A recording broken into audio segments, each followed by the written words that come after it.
Buddy? YouTube is still going live. There we go. Let's get We are live. There you go. All right, welcome everybody. I'm Javad Shadzi, and this is Nate Stewart. We're going to answer all your questions about all things 034. We take a zero bullshit approach to responding to your questions or to comments that we make. Put your questions into the browser, social media portal of your choice, and we will be happy to read them here in our phone devices.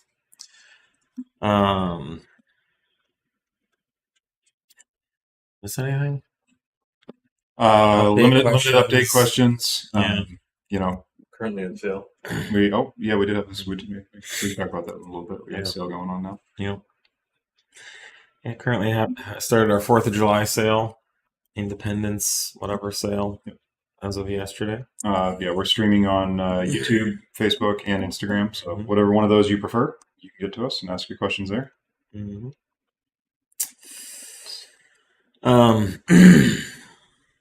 I know the last couple weeks I've enjoyed kind of talking about our philosophy and our perspective and why we do what we do. So if you have any questions about that, always happy to speak about that to anyone who'd like to know more.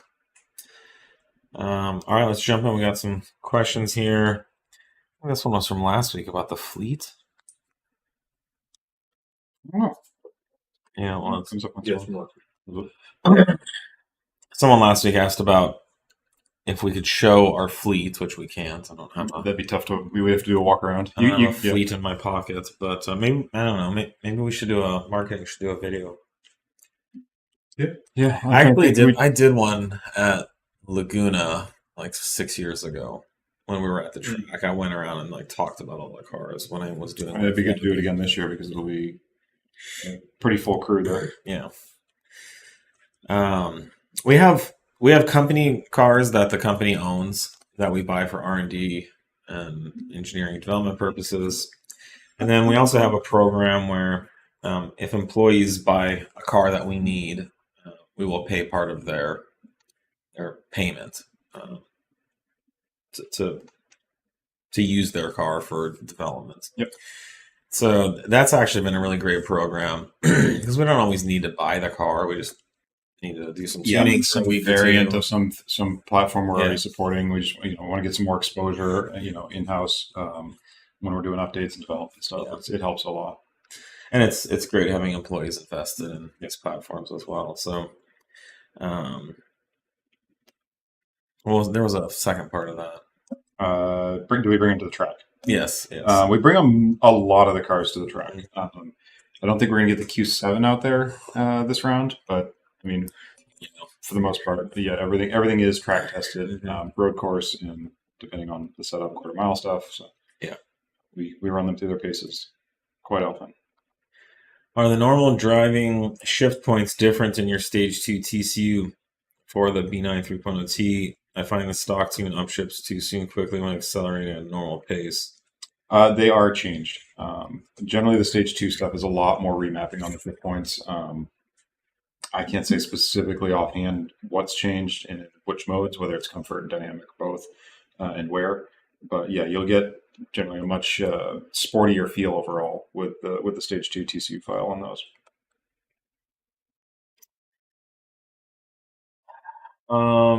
Do you guys ship to Germany? Absolutely. Yep. We ship everywhere in the world except Russia, I think.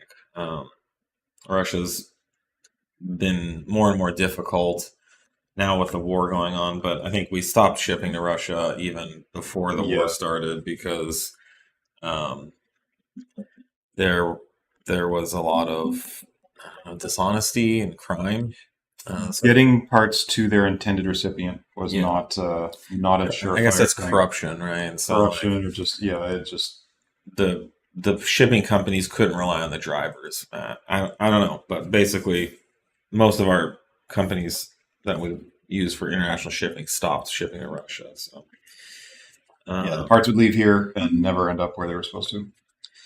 Yeah. And North Korea. We don't ship there. Yeah. Libya, I guess not. 8Y RS3 tunes. It's something we'll work on in the future. We have just for us, we prioritize tuning based on what's popular, what people want, the number of people that want it. And 8Y RS3 has been really slow to come up. There weren't a lot of cars early on. I still think there's not a lot. So yeah, we'll it's on our list, but got your B9 motor mounts installed. Amazing difference from the old destroyed ones. Very impressed. Well, I'm glad our brand new mounts were better than your old destroyed ones. The benchmark is low there. But you'll find that our mounts will never end up like that, like your factory mounts did. They will hold up probably for as long as you own the car. It's a much more durable quality product compared to the factory stuff. The factory mounts are good quality. They're just overcomplicated, and it causes them to fail prematurely. Hello, how are you guys doing? Oh, thank you for asking. I'm good. I was in Austin, Texas for like 3 days. That was really fun, ridiculously humid compared to what we're used to out here. So my skin was very happy as I walked off the plane last night in San Jose.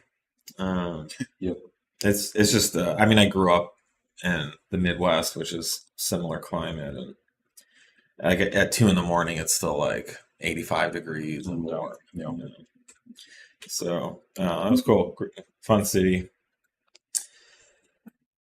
But no, we're doing well and very busy right now with the sale. So we got a lot going on here.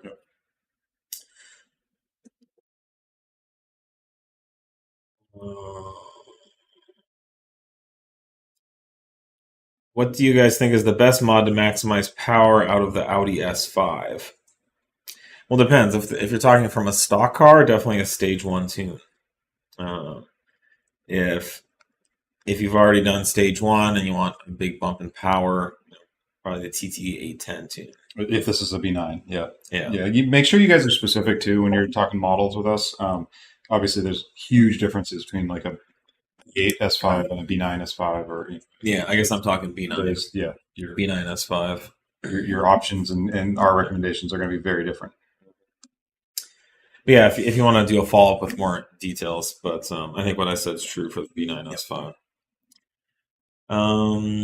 When are you guys going to pick B9 TCU revision test rats? That's not what we call them, but very cute.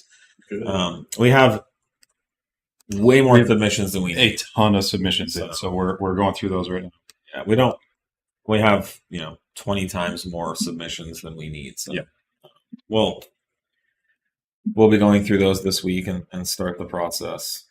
We have our high flow injectors here ready to ship, and the tuning is ready to test. Yep. More of a fan of Mark 7 or Mk8 GTI? Good question. I would take the Mark 8 engine and the Mark 7, I think, platform. I like the more kind of analog feel of the Mark 7. But the power output on the Mark 8 motors has been pretty phenomenal. Yeah. They're basically like a turned up Mark 7 already out of the box, and they keep going. So that would be my pick. Yeah, they're both good cars. I like Mark 7s. Like Mark 7.5 GTIs with our product catalog on it is tough to beat. Yeah, and to clarify, probably the 7.5, like the end of the Mark 7, where it was getting more of the tech package and stuff, because the Mark 8 was a huge tech package upgrade. Which is nice. I prefer some. I don't like the tech. The tech in the Mark 8 is really rough. And I think Volkswagen's dialing it back a little bit. But that's where the S3 fits in really nice. It's a lot more normal controls, but you get all of the same, technology. Yeah, but there was something on the S3. I was driving it last week. I couldn't figure out how to do it. Like I should. The climate control got all weird on both. I got to Google it. You have to. There's things you have to Google, and you're just like, I have no idea. Question about a platform B8.5 S4. I have the 0 through 4 upper pulley. Just want to know which lower pulley to put on for the fastest setup. I'm in Colorado, so relying on big boost numbers is harder. I mean, if you're at altitude, you can usually go up a pulley size from what most run. They kind of make up for some of that. It isn't a freebie. You're still going to be, outside the efficiency of the supercharger. It's still going to be spinning it faster than is ideal. But it's not as bad as down here per se for the air temps. So, I would start at a 190, probably lower if you've already got an upper. That's going to be a pretty solid setup. I know there's guys that run 207 lowers and uppers up there. So, I would say a 190 is probably a good. 190 with an upper is a good spot to be. We're always an advocate for not overspinning the pulley. Whether that makes you the fastest, that's going to depend a lot on the car setup and build too. Well, the biggest pulleys aren't always the fastest either. Because we are a proponent of being the fastest, doesn't necessarily mean the biggest pulleys. 2021 RS5. I do most of my fun driving on Highway 9, which is a fantastic around. Yeah. Would you guys recommend stage 1 tune or sway bars first? Ooh. I would say sway bars for sure. If you're because that's a lower speed, lower usable power. That's a twisty that's just driver's third gear kind of road. You just don't need a lot more power on that road. But sway bars will make the car feel much more planted and much more control. Yeah. No question for me. I have your stage 3 tune and supporting mods on my B5 S4. Should I replace my fuel pump with the 450 or 550 pump? Will you ever offer a flex tune with the 85 for the cars? Chances are slim to none that we will be doing a full flex tune for the B5 chassis. So, as for the pump, I'd have to look at each of those and see which fits. I can't remember offhand which is an easier setup for those baskets. I don't remember. No, I mean, we used to. Well, we still. We still do. Like a Bosch, 044 pump. Mm-hmm. Those were usually plenty for a stage 3 car. Yeah. I bet either one of those pumps would. I'm sure for a normal stage 3 it'd be fine. I don't know if you're running E85 already. That would be obviously stressful. I guess on E85 it's. I was wondering if you guys optimize your tunes for Canadian gas versus American gas. We optimize it for a given knock index. So we specify what the AKI is for the fuel. And we haven't found that it's really, it's held up very well around the world, essentially. It's a very, gasoline, thankfully, is a very refined and controlled substance. So it's, as long as you're meeting that octane rating or that knock index rating, you should be doing just fine with it.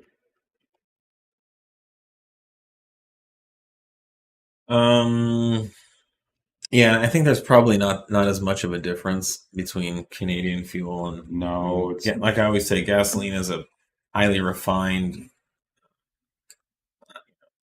manufactured to really fine specifications. It's not like wine, where you can get different wine from different wineries, and there's no gasoline in the U.S. It's depending on where you are in the U.S. The gasoline itself changes quite a lot. So probably more than just you could say Canada versus the U.S. Different ethanol contents, different detergents, different But it's according to the specifications, not the brand. It's not like Exxon gas is different than Chevron gas. They still have to hit the right knock index and controls and whatnot. So, they can add different kind of cleaners or detergents to the fuel, which don't really affect the performance. But they shouldn't anyway. Yeah, it's a lot less than most people make it out to be. Yep. In the B5.5 S4 stage 2 plus B8.5, yeah. You said B5.5. Oh, well, that's weird. Mm-hmm. Is there a difference in tuning in sport and comfort modes? There's a lot less difference than there is stock. Well, let me rephrase that. In the ECU, there's a lot less difference than there is stock. So we don't the stock accelerated pedal maps give you maybe 50%, maybe a little bit over that of pedal resolution, and beyond that, the pedal does nothing. It's wide open throttle the whole time.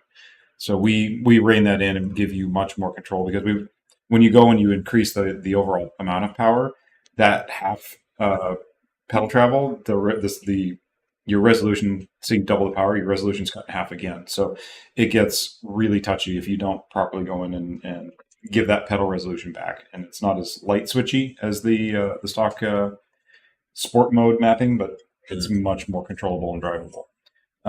TCU side, yeah, there's certainly differences in all the shift points, shift speeds, all that stuff is different. So there's more change on the TCU side for sure. ECU though, yeah, it's generally just a driver sensation thing. Power output's identical between them. So there's some differences, but not a ton. When upgrading the heat exchanger on like a B8, is it required to upgrade to the Pierburg CWA100 pump as well, or is it advised, or maybe the 150? It's not required. It is certainly not a bad mod. The CWA100 does flow obviously a lot more than the stock pump. I haven't ever seen any downsides to running the 100. I have not seen any benefits or good comparisons either, though, to run the 150. So the 150 is a lower flow but higher head pressure capable pump. So depending on the trade-off there, I haven't seen good back-to-backs on those to know, if it's worth it or not.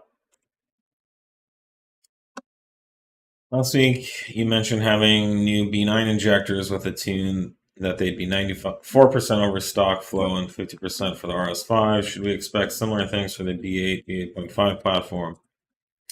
Would a high-pressure fuel pump be needed too? Well, yes, but not those kind of flow numbers. No, the V8 injectors are very. There's no similarity between the B9 injectors. They're completely different. Right down to the manufacturer. They're a whole different beast. So getting those numbers out of stock B8 injectors does not appear to be possible. That kind of increase anyway. Yeah, something more like 30%. Yeah, we have some other options on the horizon, but we're again still working on all hardware bits. High pressure pump certainly looks like it will be needed for anything over the stock injectors as well. B9 S5 TTE810, will there be drone with the high flow cat when using the new Res X? We didn't feel that there was any additional or objectionable drone in our in-house vehicle that we tested these on. And so I would say no issue there. You guys use FiWB40 in your B9 RS5. Is it liquimoly? If so, which one? I do believe we use liquimoly in our. I don't know what the service specific facility. one is, or the specific. It's a German name if you want it. Yeah, I mean we have used liquimoly. Liquimoly is great. I don't know. Yeah, we also use some other. We use Motul, Lit, and liquimoly. Those are generally the two go-tos we've had for years in the shop. So. But any good factory specification. Yeah, look for the VW50, depending on your car, 505, 504, whatever your car factory spec is for your oil, make sure it meets that. Yeah. Again, oil, very precisely manufactured products, not as long as it meets a certain specification. Yep. You don't have to worry too much about this brand or that brand. The brands will certainly make you think, try to make you think otherwise. What are your guys' opinions on using wheel spacers?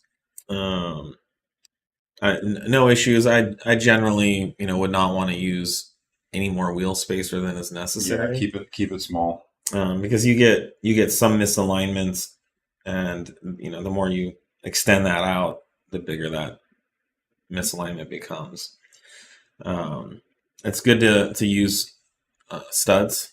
We offer a really nice line of studs to use with wheel spacers, and you want to make sure you're using the right kind of wheel spacer. So you always want your wheel spacer to be hub centric if possible, which is usually like anything over 8 millimeters thick or so should be hub centric. Below that, it doesn't need to be because the hub extends out past. Extends out past the spacer and engages the wheel. But let's say if you just put a flat 10 millimeter spacer there, you're no longer going to be hub centric, which means the hub won't be centering the wheel on itself. And so that's when you kind of get into the bolts have slop in them, and the bolts will not properly center the wheel. But yeah, no, I mean, I think it's really smart to use wheel spacers, especially when you're fine tuning your tire fit to prevent rub. We use spacers on pretty much all our cars, and then for stock cars, you know, if you want to flush your tires to kind of your fenders, and we offer pre-assembled spacer kits for that.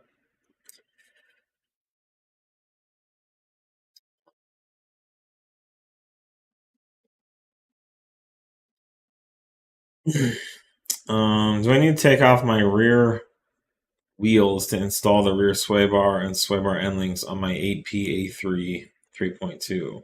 It can make it easier. It gets a little tight to the front end of it, but you don't need to. I've certainly done it with wheels on my old A3. Yeah, you should. It just makes it easier, like Nate said.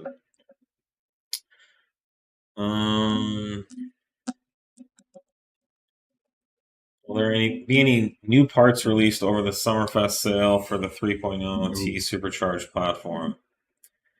I don't know what we have releasing. I'm trying to think of what we would have, ready to go during the sale period. Maybe we can take a look. Yeah, I don't know offhand. Yeah. That meeting's actually right after this. Yeah, that's right. What do you email about testing the injectors? We do not need any more beta testers at this time. So thank you for your interest. It's just we have too many people already, so there's a lot of interest in this product. Yep. Thinking of doing your street density motor mounts during my upcoming DSG service for an MQB. I have your dogbone inserts installed. Will the mounts add more vibration? How will they feel? The street density mounts will add minimal NVH. We actually have an NVH rating on every product, so if you want to go take a look at the mounts and see what we say. But it's minimal, but you're gonna feel more connected to your motor and drivetrain, and it will result in some amount, but it's a very low. That's why they're called street density mounts. And NVH is very user specific. Some people are much more sensitive to it or care about it a lot more than other people. But we sell a lot of those mounts, and to people who have the same kind of mods as you do. And I would say the number of complaints we get are very, very low. I would recommend moving forward and considering it a low NVH solution.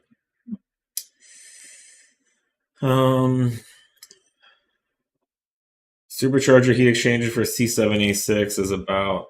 That's the product that might be ready for Summerfest sale. Oh, okay, got it. Yes. Yeah. So we should be releasing our C7 heat exchanger kit, which is a 3.0 T platform. Yep.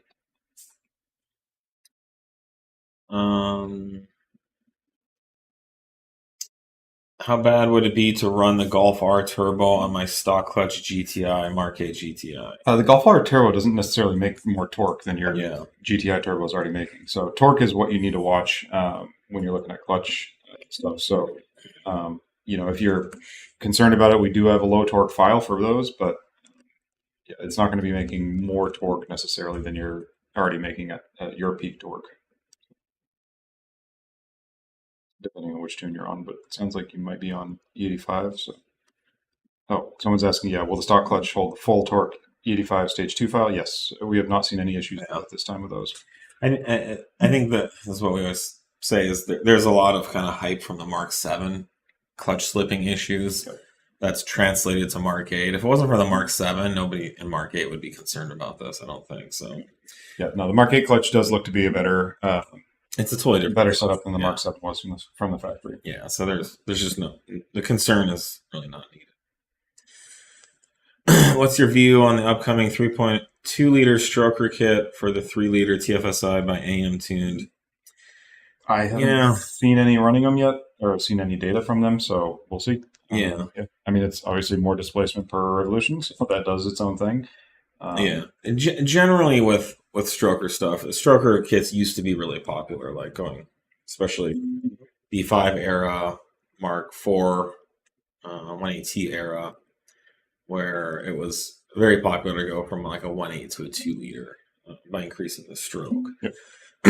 Which is what this kit's doing. It's using the 3.2-liter crank, and then whatever piston size that they're speccing. Yep. I'll just say generally, this kit would be good for increasing torque. It usually takes the power band, kind of moves it down a little bit. So you'll see the torque, curve shift down probably a couple hundred RPM, possibly make a little bit more torque as well, because if you make the same amount of torque at a lower RPM, it results in more torque. Yep. And for that same RPM, you should notice a little bit less boost as well, just because that supercharger is obviously a fixed displacement. So it's going to bring the boost level down for the same airflow. It's going to be. I mean, we're talking about it's a very small amount. Yeah, 0.2 liters. A little bit. 0.2 liters on a 3-liter motor is. It's a small increase in stroke. So I think if you went from a 3-liter to like a 3.6, it would be pretty transformative, or a 4-liter. That would be. I think the bigger change, I just going from memory, I looked at this setup in a while. I believe it's also coming with a full piston kit with, I don't know what compression ratio, but that's probably going to be more of a change than the stroker. It's rods, pistons, and then I think you're supposed to source your own used crank. Yeah.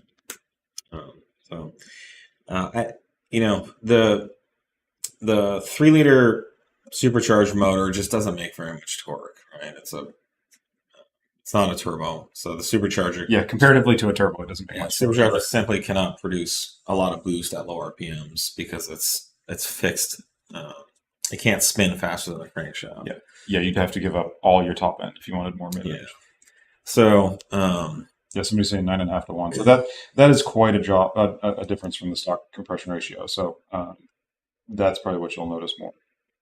Yeah, I think it's notable that our cam kit for less money will probably make more horsepower improvement than this. Now, this stroker kit would make the motor more responsive, so you'll get more acceleration, some amount of acceleration increase at a lower RPM.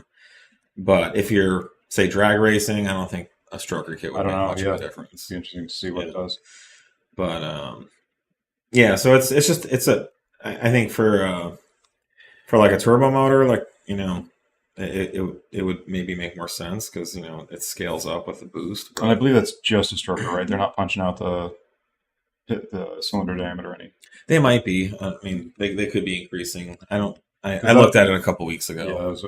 But because that'll also change. That can change quite a bit. Your airflow from the head to the cylinder. Yeah, you de-shroud the valves a bit. I don't think they're taking full. I mean, it's a 3.2. Right? There's only so much. There's only so much space. It's basically the stock. But if they pushed to like an 84 millimeter bore, which you could do, then that could probably get you up to like 3.3. It's tough though that the walls could start. This is why the factory just adds more pistons, because these small displacement changes just don't typically make much of a difference.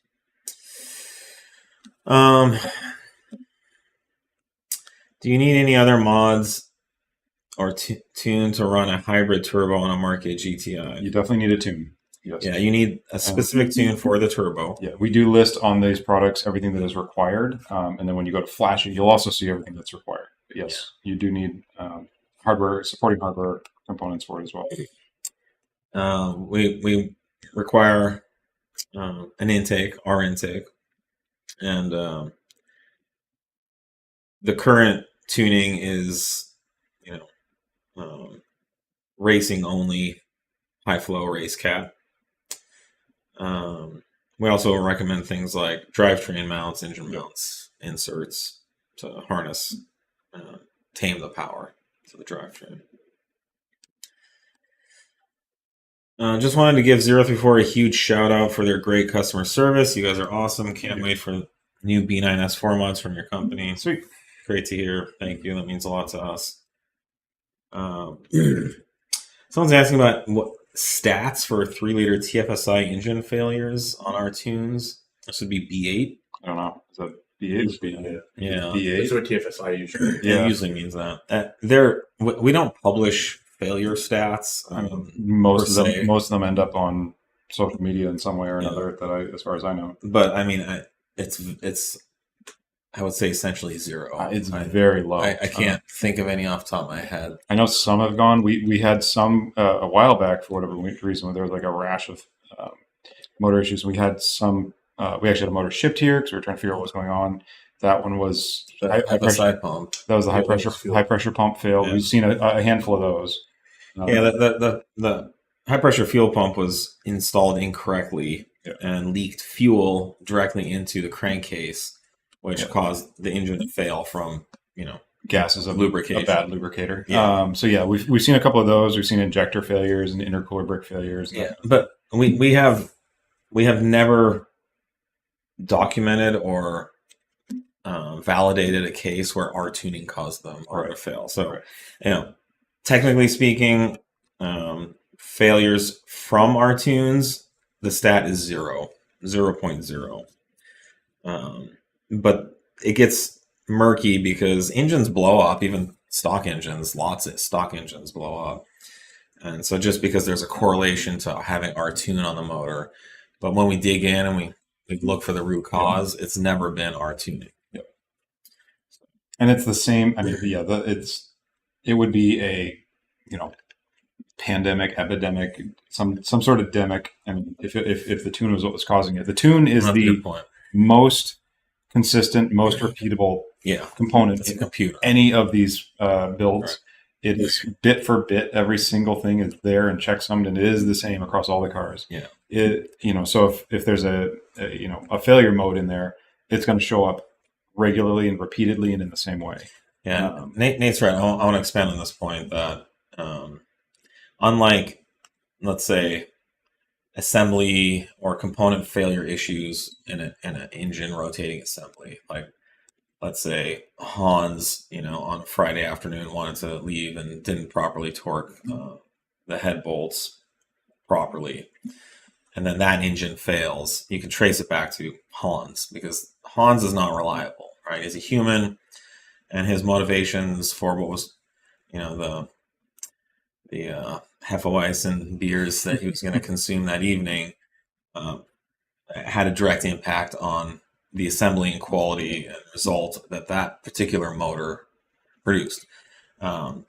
The computer processor inside the ECU does not drink beer, and it never takes a day off, and it doesn't have any friends, and it's not going anywhere. So to Nate's point, it's very dull. Does the same thing. Does exactly the same fucking thing over and over again using light speed electricity, and it's infinitely perfectly reproducible every single time. Yeah. Whereas you've got tens or hundreds of thousands of cars out there that have all had different histories, all had different maintenance intervals, all had different various things happen throughout their lives, happen in all of these massively intricate and very heavily loaded and rotating assemblies.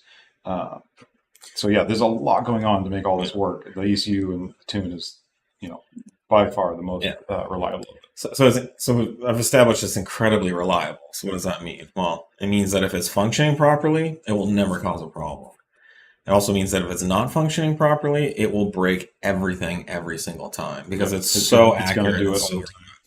So one of our competitors a few years ago released a new tune or an update for, I think it was Mark 7s. I think I know what you're trying to talk about. Yeah. And they blew like 10 motors in 3 hours. It was a really short amount of time. It's like, hey guys, we got a new tune, and then pop. The customers were like, sweet, they flashed it, got on the throttle the first time, and because the ECU is doing its thing so precisely every single time, boom, boom, boom, boom, blew up like 10, 15 motors almost instantly within hours. So that's just I'm not saying who it was, but just trying to make this point. Thankfully, that's never happened to us. We've never made that type of terrible mistake, but they did, and it just proves the point Nate brought up is that the ECU does everything very precisely. There's no slop, there's no tolerance, there's no give. It's going to create the same exact result with the same inputs every single time, and so that, I mean, I think that's a good litmus test for any tuner.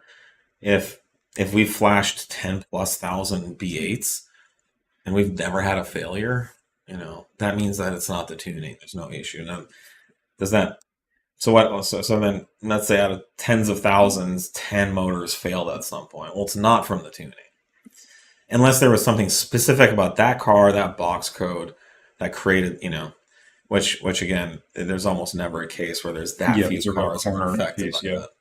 So that means then you start looking at, well, what else could it be? What was the real root cause of failure? Was it, was it a fuel system component? Was it something in the engine, rotating assembly? Was it what kind of oil was used? And in the case that we brought up, the oil was replaced by, it was 91 diluted to the point fuel. where it didn't work, right?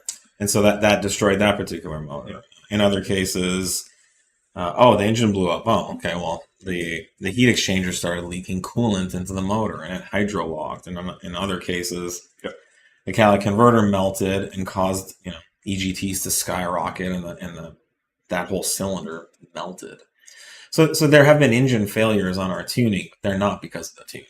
And in the B8 in particular, we were talking about consistency.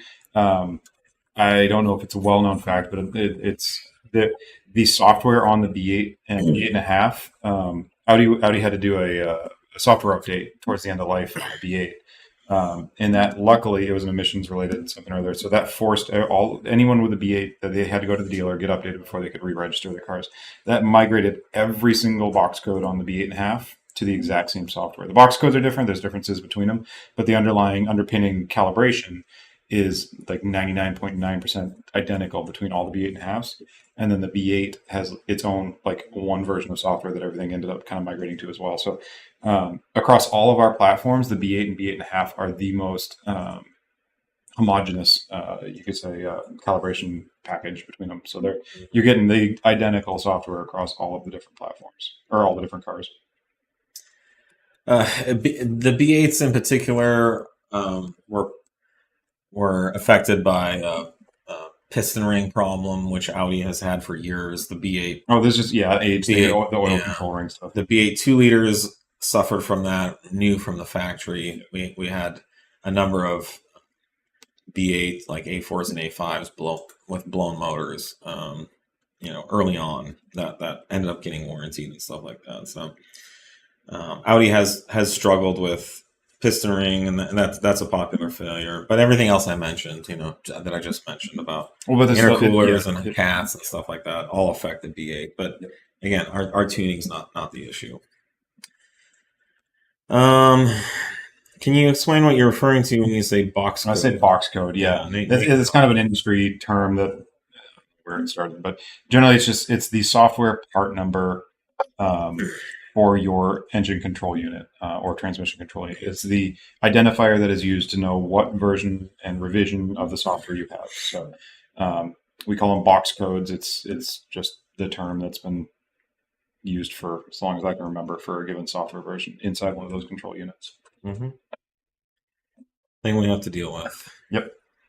On a platform with a fairly mature aftermarket like the B9, B9.5, how do you determine what products to R&D next? And when I hear mature, I think MILFs. No. But no, this is referring to cars. It's honestly based on what you guys want. Yeah, you guys drive a lot of it, right? What are people interested in buying? What are people interested in doing to their cars? At the end of the day, we are a company that we don't exist if we don't sell a certain amount of product. And the size that we are, we have to sell a lot of fucking product. And there's no coasting. Thankfully, there's a lot of enthusiasts out there with a lot of enthusiasm, a lot of excitement for doing more with their cars. And so for us, our job is to connect what you guys would like to be doing, the results you'd like to get with our skills, capabilities, with how we can help solve the problems to create those solutions. So right now there's a lot of interest in fuel system upgrades for the B8 and B9, which are holding back, the kind of the next phase of power and horsepower and performance. We're continually committed to making these cars handle better, to be more safe at the limit. Yeah, it's there's R&D problems cycle. you guys have. We just released a front main crank seal protection guard for BMWs, which who knew that if the serpentine goes out, serpentine breaks, it can take out your front main seal, like drain your motor of oil. So we just released a product to do that. So we're here in touch with our ear to the ground, hanging out with you guys. We are our customers. Yep. And so we're just here to help make the whole thing better, more fun, cheaper, safer, whatever, like whatever it is that you guys want to do with these cars, that's what we're committed to. But we also have to balance that again with our vision. We've been tuning cars for 20 plus years. And so there's things that we know, and there's things that we come up with that the customers out there don't comprehend. And so, listening to what you guys do, but also leading the way with our expertise and capabilities. Mm-hmm. And over the years, we've been able to improve and increase our capabilities to do even more, to give you guys even more, which is why we do lead the market with new products, new innovation, new options. We're paving the way, but if we pave the way in a direction that nobody wants, then the road to nowhere. We won't have a business case to continue. Good question. I have H&R OE Sport Springs. Would you recommend your R0 ball joints? Yeah, definitely. If you'd like, especially like more camber, and you'd like to add more camber down at the control arm level.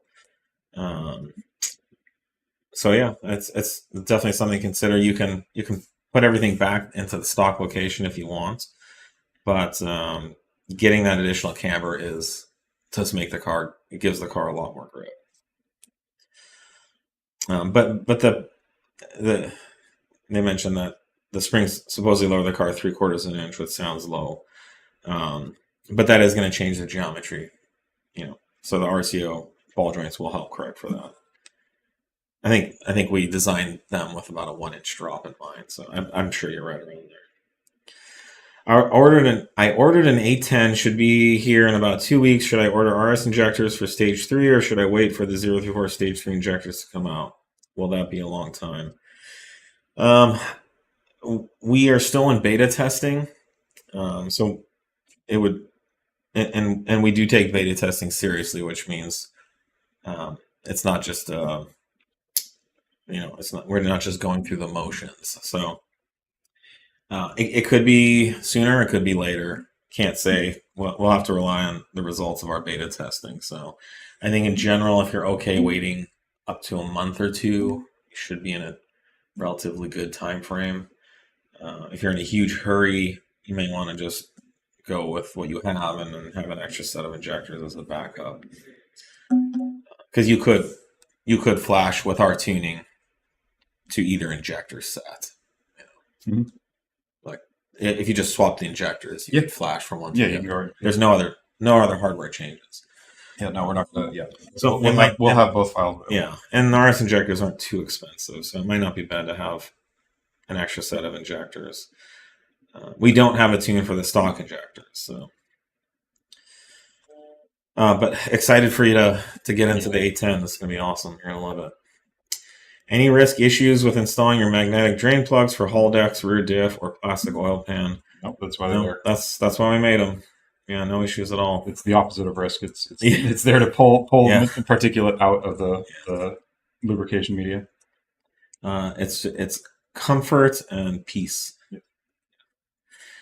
Yeah. Do you have to go back to 93 every so often after running E85 for a while on B9s?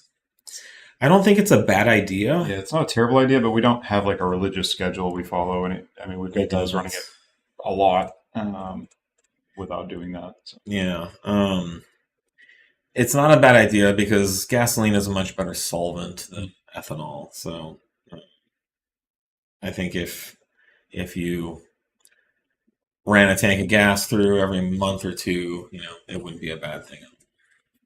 But it's up to you. Like Nate said, we don't have a specific requirement. I've heard you mention the ResX for the B9 a few times. Any details on what it is? Is it a new product? Yes, I'm glad you asked. Unfortunately, they're still on their way here. We did release them early, so if you buy one today, you will be in line to get them shipped as soon as they're here. They're due to be at our facility any day now. The B9 B9.5 S4 S5 has factory cat, and then the factory cat splits into two, and then there's downpipes that come down that connect to the exhaust, and the factory downpipes have resonators in them. So we took the opportunity to make what we call ResX, which is a product that replaces a section of the factory exhaust and removes resonators from it. So Res X out. Exit out. Really clever name, by the way. I don't know if you saw somebody asked what the X means in ResX down below. Oh, did they? Yeah. Well, I just explained. You got it. Yeah. 2 for 1. You're Xing out the resonator. So what this does is it gives a louder exhaust tone without having to swap out the whole exhaust or, most importantly, spend the money on the $2,000 or $3,000 that most exhausts cost. We do publish videos of before and after sound clips, so you can put your earbuds in and listen to that to see if you can hear the difference. So for the B9, you get 2 beautifully finished titanium finish 304 stainless steel downpipes for $275. Currently on sale for $247.50 with our sale. It does give a deeper, more aggressive exhaust tone, again, without swapping out the exhaust. We don't believe there's any added drone with this modification with a factory exhaust. Now, if you have like a test pipe, let's say you're racing and you have a test pipe or a high flow cat, the ResX, the whole system will be that much louder. But the factory exhaust, as long as you have the factory exhaust, does a decent job of reducing tone, drone. The OE resonators are 9.3 pounds. Ours are 7 pounds. So it's like you can go to Chipotle, but still have the same weight as stock. Pre-Chipotle, right? Pre-Chipotle weight. Completely reversible, which is nice. You can swap the stock pipes back in, and nobody will. There'll be no permanent modifications.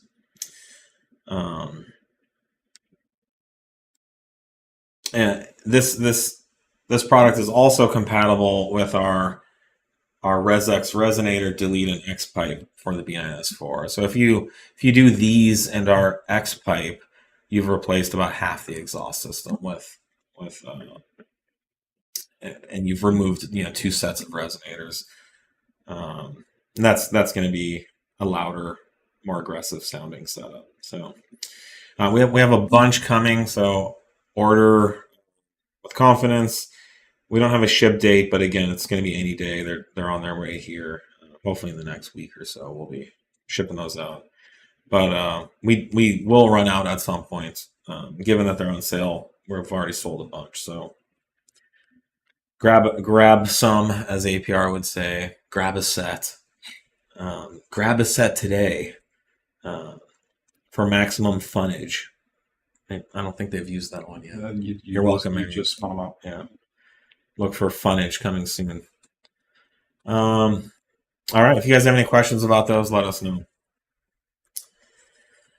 Are you confident in saying we have reached the ceiling in terms of performance capabilities on the non-CREC platform, or do you see this pushing closer to B9 capabilities? I mean, for the vast majority, I'm going to say there's a pretty big ceiling in place, just because the next level is a very big jump to get anything more out of them. You're talking a whole new power adder. You're talking, built motor, full fueling system upgrade. So there's a big step for the next movement. Well, the problem is the B9 is rocketing forward, and the B9's got it's just the base configuration gives you a lot of flexibility for getting a lot more power out of it with relatively little effort. As we always say, the B8 has its own strengths, and if you're happy with those, then it makes sense to stick with it. But the responsiveness and the linear power band of the B8 cannot be matched by the B9. Yep. On the other hand, the B9, is the gigachat of power for the Audi V6 options. So you're just never going to make the same power and torque with a B8 supercharged. But and they're cheaper cars, right? Someone's asking about the Wagyu. I did have the best steak I've ever had. Oh, really? Yeah, but I wouldn't say it was steak. I mean, it was a Watu A5 Wagyu, which is a cow that eats only rice and gets like sake bomb shots all throughout the day, and is like massaged and masturbated by like full service. Yeah, but I think it was like an ounce or two. So imagine like just like 4 bites of normal steak.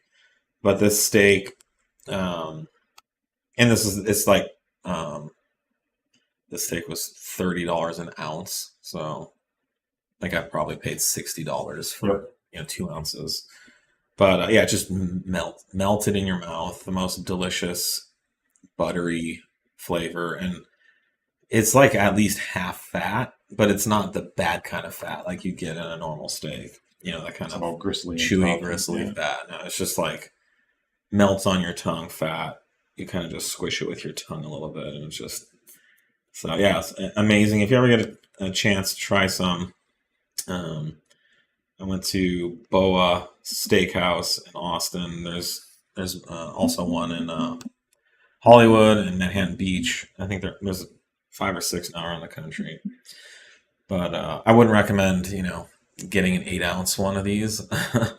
But just those 4 little pieces I savored and ate in small little bites. It was amazing. So yeah, it's something you got to try once. It's not like steak. I mean, there's nothing you can do to a ribeye, from like a prime ribeye to taste like that. There's just nothing. They're genetically different. No question, your rotors. No question, I love your rotors for the F8X platform. Great to hear. Yeah, we have a growing and very complete line of our 034 Motorsport brake rotors, 2-piece brake rotors. There's a bunch more coming. We have the Supra application stuff. Mm-hmm. Some of those rotors are ridiculous. They're 36 millimeters thick. That's a chunky boy. Yeah, it's pushing it in 1 3/4 inches. 034 is leading the way for 4M 4M.5 hardware. What's the plan for making a heat exchanger for the 4M.5? My full bolt-on is in the works now with everything for the 4M.5. Concerned about keeping it cool. Yeah, we need to do a little research on that. Yeah, I don't know off the top of my head. Oh, sorry. I was reading something. CSF has some SQ7 options. Yes. And we need to look in to see if those fit the Q7. Yep. So I think we were doing that. Right? I think that is on the list. And I remember seeing the auxiliary cooler stuff. Mark, write that down. So, will OEM cats for the C7.5 A6 hold under your stage 2 tune? Yeah, absolutely. Yeah. The tune isn't. I mean, we keep catalyst controls and safeties and there's a bunch of strategies in there that will target a temperature and use various functions to maintain that temperature of the hats, and that's all still there. It's still in place. So yes, that should not be a problem at all. We have files. That's the file you should be running anyway. All right, we're running out of time. Let's see. Hello, I have a 992 Turbo S, and I would like to have a 4-door Audi or VW that can also be as quick as my 911. Okay. Which car make and model do you guys recommend as for stage 3? Yes, I think that's all right. I would say RS5. RS5. Yeah, RS5 Sportback with a 720 kit. Yeah. And you're in good shape there. RS5 with 720, with all of our handling and braking products. We have a really nice what we're calling an RS Plus brake kit coming out for that. I would, if you want it like right now, I would say maybe get a slightly older model of the RS5, just so you've got a fully tunable ECU and TCU. Yeah. The new stuff is still good. The RS5 is actually really good already, thankfully. So even without the tuned TCU, they're rock solid. But if you really want to get the most out of it, I will say the 992 Turbo S is a fucking. You've got a weapon. So. You've got a pretty high bar to hit there. But if anything from Audi can get close to it, it's that. Yeah. If you want, especially if you want it to be like a 4-door Audi, I mean, you can do like an RS3 or something like that and get them turned up. But those are a much smaller platform. RS3 would be an option. Definitely a very fast, good handling platform. Also, I would say also an option. I think even on our stage 2 E85 tuning, it would probably hold its own acceleration wise. And those cars handle very good too. But 992 is a very high bar, so exactly how close you'll actually be to it is debatable. But both options that we just discussed are very, very fast, very fun, especially on track and on the street. Regarding your S5 ResX front Resonator delete, sound check, is the car stock or on a tune? The one in the video is stage 1 on 91 with Crackles. With the normal Crackle tune. So pretty representative of what it. I just ordered stage 1 TCU and ECU and S34 plus insert package. True 034 nut swinger now. Welcome to the family. Swings. Gonna put S7 mufflers and B9 RS5 pipes as a center resonator delete. Got a good deal on a used set online. Sweet. Cool. Yeah, that sounds interesting. Happy modding. Just had a number 2 injector fail on your stage 1 plus E85 tune for B9. I plan to go ahead and just replace all 6 as preventative maintenance. Good idea. But am I able to run any upgraded injectors on the stage 1 plus tune? No, 1 plus is designed around the stock injectors. The stock injectors are plenty of flow for that. So the factory injectors do go bad. They do get clogged. They do need to be maintained. So there's a bunch of revisions of injectors to make sure you're getting the latest out there. Yeah, get the latest revision. That's usually the best bet. That's what? EQ or something? AQ, yeah. Whatever the dealer would tell.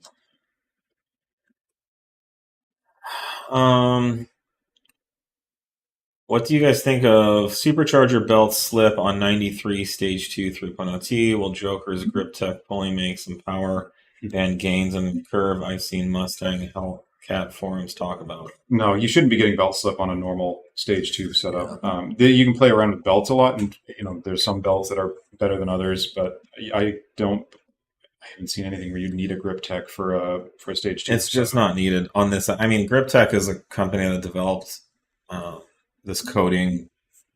And I don't even know what they did, if they're actually the developer of it or what. But you can send them your pulleys, and they will add this Grip Tech coating. Our position is, if you have a properly functioning pulley and belt setup on the Audi 3-liter, you do not need any additional coatings like that.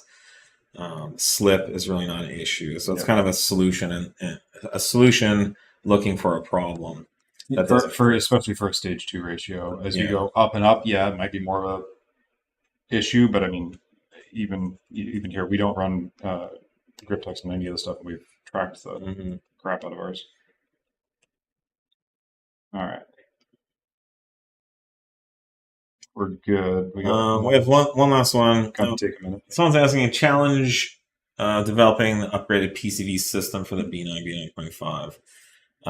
I'll say that the biggest issue is a check valve and hose system that can support 40 plus psi of boost, like reliably, and a hose system that flows enough to ensure that the factory crankcase can breathe, especially at those boost and power levels.